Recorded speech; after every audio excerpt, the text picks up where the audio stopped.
Sino ba talaga ang nagmamay-ari ng West Philippine Sea?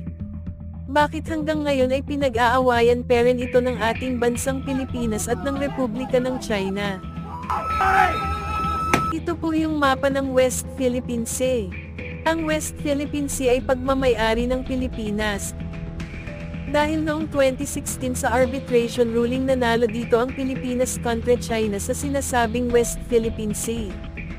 Dinesisyonan ito ng The Permanent Court of Arbitration sa The Hague, Netherlands.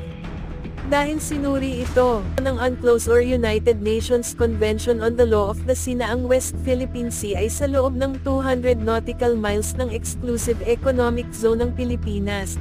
Ano ba ang UNCLOS or United Nations Convention on the Law of the Sea?